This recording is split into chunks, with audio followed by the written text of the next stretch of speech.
இன்றைக்கான டே in my routine பார்ப்போமா? காலையிலே சாம்பார் வச்சுட்டேன். அந்த சாம்பார் வந்து மதியத்துக்குள்ளே தீர்ந்து போச்சு. கொஞ்சம் தான் இருந்தது. அது வேறு ஒரு பாத்திரத்தில் மாற்றி வச்சுட்டு சாப்பாடு வந்து வச்சுருக்கேன். சாதம், அதுக்கப்புறம் வந்து ரசம் வச்சுட்டு பீட்ரூட் வந்து பொரியல் பண்ணியிருக்கேன். இன்றைக்கி வீட்டில் சமைச்சது வந்து 2 பேருக்குமே பிடிச்ச மாதிரி சமைச்சிருக்கேன். காலையில் சாம்பார் வச்சது தீர்ந்து போனதுனால மதியம் வந்து ரசம் வச்சுட்டு அதை சாப்பிட்றதுக்கு கொடுத்துட்டேன். ரோஷனுக்கு சாம்பார் ரொம்ப பிடிக்கும், மித்திக்கு ரசம் ரொம்ப பிடிக்கும். அப்பளம் பொரிச்சு மதியம் வந்து சாப்பிட்டாச்சு. லஞ்சு முடிச்சதுக்கப்புறம் ஈவினிங் டைம் வந்து சஷ்டிக்கு வந்து சாமி கும்பிடலான்னு சொல்லிட்டு பிரசாதம் தான் ரெடி பண்ணிகிட்ருக்கேன். ரவை வந்து என்கிட்ட கொஞ்சம் தான் இருந்தது. இதுக்கப்புறம் வந்து கடைக்கு போக முடியாது, நைட் டைம் ஆகிடுச்சு. அதனால் இருக்கிறத வச்சு கொஞ்சமாக சமைச்சிக்கலாம் அப்படின்னு சொல்லிட்டு கேசரி வந்து செஞ்சுருக்கேன். கேசரி பவுட்ரு எதுவுமே போடவே இல்லை.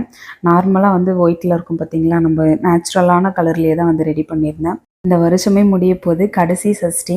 அதனால் வீட்டில் வந்து கொஞ்சமாக வந்து பிரசாதம் ரெடி பண்ணிவிட்டு முருகருக்கு வந்து அபிஷேகமும் வந்து ரெடி பண்ணியாச்சு. சந்தன அபிஷேகம், அதுக்கப்புறம் பன்னீர் வந்து அபிஷேகம் பண்ணிவிட்டு சஷ்டி கோலம் போட்டுட்டு 6 தீபம் ஏற்றிக்கணும். வெத்தலை வாங்கிட்டு வர சொன்னால் அவங்க மறந்துட்டாங்க. நான் போயிட்டு வாங்கிட்டு வரலான்னு பார்த்தா டைம் ஆகிடுச்சு. இதுக்கப்புறம் நம்ம போயிட்டு கேட்டாலும் கடையில் இருக்காது. நம்ம அதுக்கு வீட்டில் இருக்கிறத வச்சு சிம்பிளாக சாமி கும்பிட்டுக்கலான்னு சொல்லிட்டு சஷ்டி கோலம் போட்டுட்டு தீபம் ஏற்றுறதுக்கு தான் ரெடி பண்ணிகிட்ருக்கேன். ஒரு தீபம் வந்து நெய் தீபம், மிச்ச தீபம் வந்து எண்ணெய் ஊற்றி தான் ஏற்றிருக்கேன். முடிஞ்ச அளவுக்கு 6 தீபமே நெய் தீபம் போடுறது ரொம்ப நல்லது. சீக்கிரமாக வந்து நம்ம என்ன வேண்டுமோ அதை வந்து நடத்தி கொடுப்பாரு. அதனால் வந்து நெய் தீபம் போடலாம். முடியாதவங்க ஒரு தீபம் மட்டுமாச்சு போட்டுக்கலாம். ரொம்ப சந்தோஷமாக திருப்தியாக வந்து சாமி கும்பிட்டாச்சு.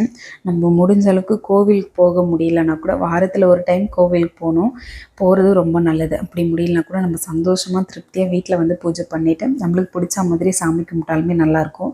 ரொம்ப திருப்தியாக சாமிலாம் கும்பிட்டு முடிச்சாச்சு. வீட்டில் இருக்கிற எல்லா வேலையுமே முடிச்சிட்டேன். இதுக்கப்புறம் வந்து சமைக்க ஸ்டார்ட் பண்ணோம். ட்ரை ஃப்ரூட்ஸ் வந்து காலையில் தண்ணியில் போட்டு ஊற வச்சுருந்தேன்.